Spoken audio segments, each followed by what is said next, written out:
Assalamualaikum anak-anak sekalian. Hari ini kita akan coba untuk membuka materi tentang perubahan sosial. Nah, pada materi kali ini kita akan fokus pada persoalan faktor-faktor yang mempengaruhi terjadinya perubahan sosial itu. Nah, kalau sebelumnya saya sudah menyampaikan apa itu perubahan sosial. Nah, kita hari ini mau lihat apa saja sebenarnya faktor yang menyebabkan perubahan sosial itu. Nah, yang pertama, perubahan sosial itu dipengaruhi oleh pertambahan atau pengurangan jumlah penduduk. Pertambahan atau pengurangan jumlah penduduk ini kita bisa bilang bahwa menjadi faktor penyebab perubahan sosial itu, begitu. Nah, kalau kita fokus misalnya pada daerah perkotaan misalnya, nah, perkotaan yang semakin hari semakin bertambah jumlah penduduknya, begitu, itu disebabkan misalnya salah satunya karena adanya urbanisasi. Apa itu urbanisasi? Jadi urbanisasi itu adalah perpindahan penduduk dari desa ke kota.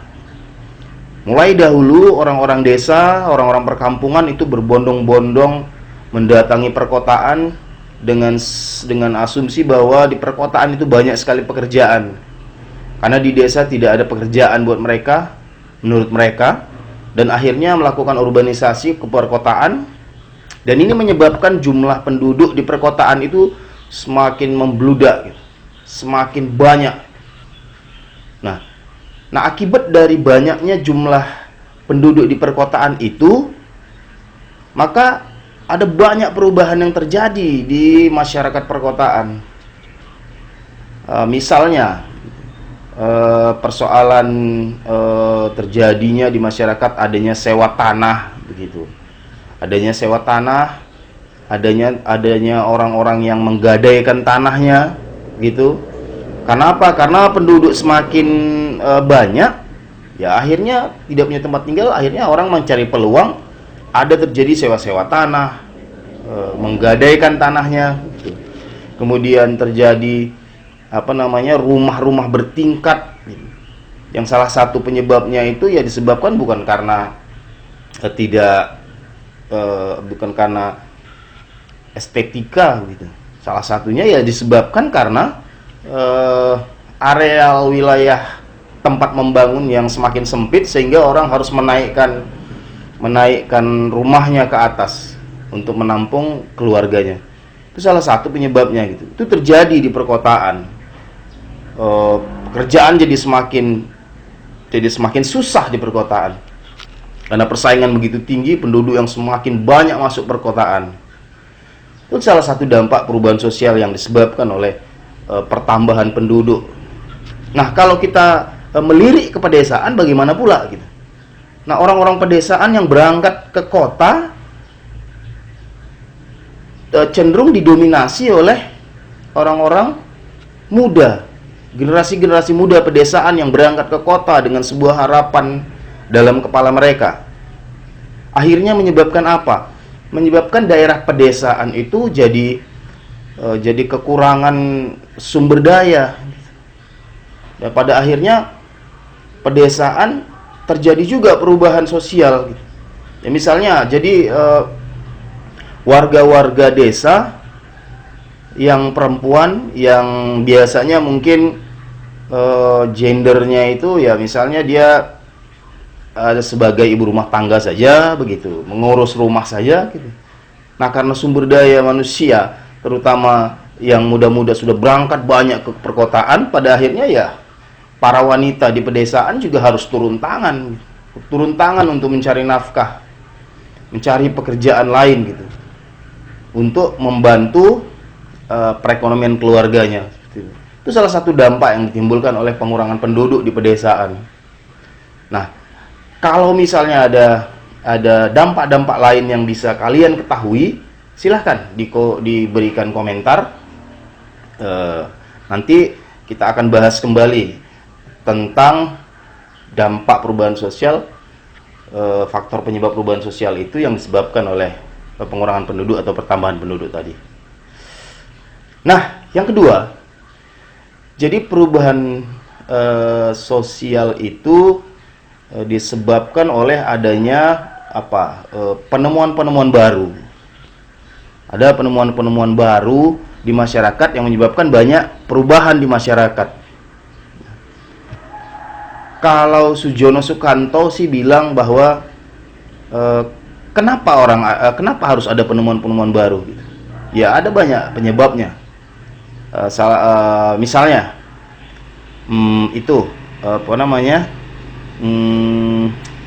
merasa kurang dalam memenuhi kebutuhannya. Ada kekurangan dalam kebudayaan mereka. Kemudian penyebab kemudian adalah bahwa munculnya ahli-ahli dalam sebuah kebudayaan, gitu. Ada banyak ahli dalam sebuah dalam satu hal, gitu. Maka semakin banyak penemuan-penemuan baru yang terjadi di masyarakat, begitu. Misalnya, kan misalnya begini, kalau misalnya ada orang yang karyanya itu hanya mampu untuk membuat mixer kecil, saya ambil contoh mixer aja gitu. Mixer kecil gitu. Mixer kecil ini misalnya ya hanya mampu mengaduk sedikit sekali gitu. Maka ahli-ahli dalam bidang ini itu menciptakan hal-hal baru, ya misalnya mixer jadi besar, mampu mengaduk tepung yang jauh lebih besar dan berkualitas gitu. Sehingga dengan itu maka masyarakat mulai mengkonsumsi memakai mixer-mixer besar. Nah, akibatnya apa? Akibatnya di masyarakat produksi bahan makanan, dalam hal ini misalnya bahan makanan itu menjadi lebih banyak gitu. Masyarakat menjadi banyak yang mampu untuk melakukan wirausaha dengan itu gitu. Jadi masyarakat lebih mampu berusaha gara-gara apa ya? Gara-gara ada sebuah sebuah penemuan baru, mixer. Ya itu cuma masalah mixer saja gitu. Kemudian ada ahli, kalau kita melirik ke masalah pertanian begitu. Nah, kalau misalnya ada petani jeruk yang hanya mampu menjadikan jeruknya panen misalnya 2 kali dalam setahun gitu. Nah, ahli-ahli pertanian ini meneliti bagaimana supaya jeruk ini bisa panen kalau bisa 4 kali setahun, atau mungkin 5 kali setahun, teliti dan sebagainya. Nah, akhirnya apa? Masyarakat pertanian, perkebunan jeruk misalnya jadi lebih sejahtera gitu. Sejahtera karena apa? Karena dari hasil penemuan ilmu baru yang dihasilkan oleh ahli-ahli ini menyebabkan masyarakat jadi lebih panen jeruknya jadi lebih banyak, kemudian masyarakatnya penghasilannya jadi lebih banyak begitu. Nah, itu seperti itu. Nah, jadi ada banyak penemuan-penemuan baru lagi yang akhirnya merubah masyarakat. Yang zaman sekarang ini penemuan yang paling fenomenal itu ya gadget, HP. Canggih-canggih sekali HP. Kalau dulu kita cuma bisa telepon, sekarang orang bisa telepon sambil lihat orangnya. Ini penemuan baru. Penemuan baru yang akhirnya di dalam HP itu bukan cuma telepon dan lihat orangnya, tapi ada banyak sekali hal yang bisa dikerjakan di dalam HP itu. Dan akhirnya apa?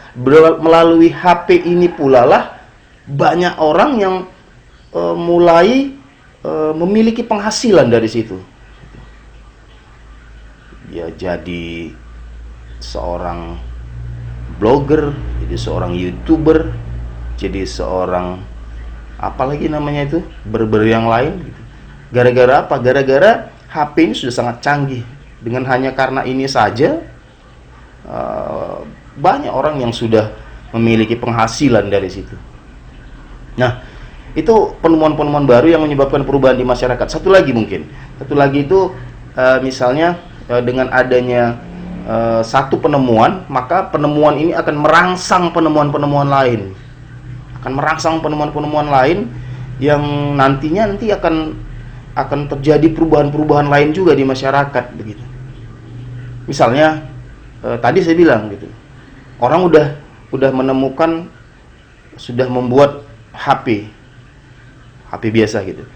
Maka ketidakpuasan orang terhadap HP ini akan menyebabkan otaknya berpikir dan menciptakan HP yang lebih canggih. Setelah ini canggih lagi gitu. Kita tidak tahu seperti apa perubahan yang terjadi mungkin 20 tahun ke depan. Seperti apa lagi perubahan-perubahan yang terjadi di masyarakat ini gitu. Ya, banyak sekali sih contoh-contoh perubahan di masyarakat ini, baik di kalangan anak-anak, di kalangan remaja, orang tua bahkan.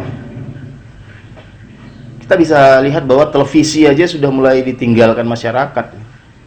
Persentasi penonton televisi sudah semakin sedikit karena gara-gara apa ya? Gara-gara HP juga, gara-gara gadget yang mereka punya. Nah, teman-teman sekalian, anak-anak sekalian, jadi itu bagian dari dua penyebab perubahan sosial. Mungkin satu lagi yang menjadi penyebab perubahan sosial yang perlu kita tahu itu adalah adanya konflik sosial. Ada konflik sosial. Mungkin kita tidak usah terlalu jauh berbicara tentang konflik besar, peperangan seperti peperang dunia, perang di Timur Tengah kemarin yang menyebabkan banyak sekali perubahan-perubahan sosial yang terjadi di sana. Kita ingat bahwa Irak dan pasukan sekutu dulu berperang dan sebagainya, yang meluluh menghancurkan Irak pada saat itu. Kemudian setelah selesai perang, banyak sekali terjadi perubahan di Irak melihat dari sumber-sumber media. Ada kebudayaan yang bergeser di sana, kebiasaan-kebiasaan para wanita sudah mulai banyak yang berubah kebiasaan-kebiasaan lamanya. Akibat apa? Akibat peperangan itu. Nah, itu konflik. Nah, tapi kalau lebih dekat lagi, mungkin perubahan sosial yang bisa kita coba sampaikan itu adalah misalnya konflik antara generasi tua dan generasi muda saat ini. Terutama misalnya kalau dulu persoalan pergeseran nilai-nilai dan norma-norma begitu. Kalau dulu sih orang-orang tua dulu itu kan selalu gitu menanamkan nilai kepada anak-anaknya bahwa persoalan laki-laki dan perempuan ini persoalan yang sangat tabu sekali begitu. Untuk berdekatan saja itu sangat dikontrol oleh masyarakat pada umumnya, pada orang tuanya gitu. Itu mereka senang. Tapi ketika hari ini berkembang, kebudayaan semakin terus mengalami evolusi, maka saat ini kita bisa saksikan bahwa jangankan untuk berdekatan, bahkan laki-laki dan perempuan hari ini itu banyak yang berbonceng-boncengan, berpelukan malah di atas sepeda motornya gitu. Dan itu sekarang sudah mengalami rasa permisif gitu. Artinya masyarakat itu ya membiarkan saja gitu, seolah hal itu memang sesuatu yang wajar. Nah, ini yang menyebabkan orang-orang tua itu merasa risih dengan itu gitu. Ini konflik antara orang tua dan remaja saat ini. Itu tentang persoalan kebudayaan gitu. Generasi muda ini sekarang yang sudah dipengaruhi oleh banyak sumber informasi, teknologi, modernitas dan sebagainya. Ini menyebabkan mereka tak lagi mempersoalkan tak lagi mempersoalkan budaya daerahnya untuk tetap dilestarikan gitu. Mereka tidak penting itu.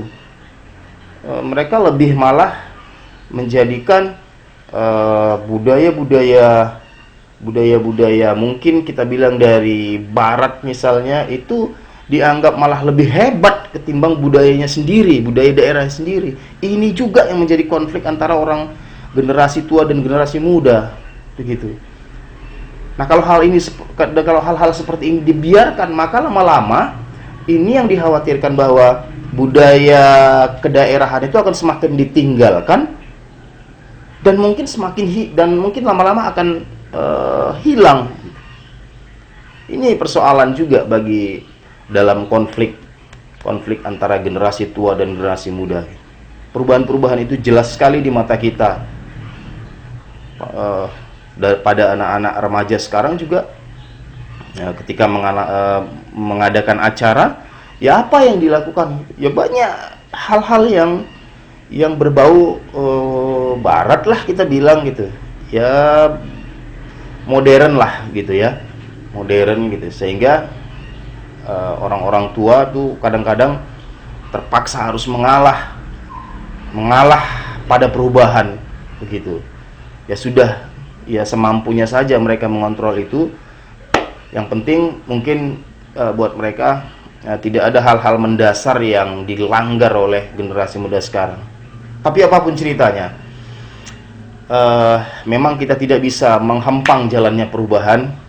Perubahan itu akan terus terjadi di mana saja, di bidang apa saja, dan tak ada yang mampu menahannya gitu. Kenapa? Karena ketika mereka tidak mencoba untuk mengikuti perubahan-perubahan itu, maka akhirnya mereka akan tergilas sendiri. Nah, inilah konflik yang menyebabkan masyarakat banyak sekali yang berubah. Tidak ada yang abadi di dunia ini kecuali perubahan-perubahan itu. Nah, saya kira anak sekalian cukup saja demikian. Ada 3 tadi ya, ada 3 poin yang menjadi faktor pendorong perubahan sosial. Walaupun ada beberapa yang lain, tapi untuk hari ini kita fokuskan saja pada 3 macam perubahan itu. Tapi begitupun nanti kalau ada hal-hal lain yang bisa kalian amati, kalian analisis bahwa dari 3 faktor pendorong perubahan itu ada lagi yang lain perubahan-perubahannya, ya silahkan saja dikomentari, silahkan dijawab begitu. Oke, terima kasih anak-anak. Selamat pagi, dan mudah-mudahan materi yang disampaikan ini bermanfaat untuk kita semua. Terima kasih, selamat pagi. Assalamualaikum.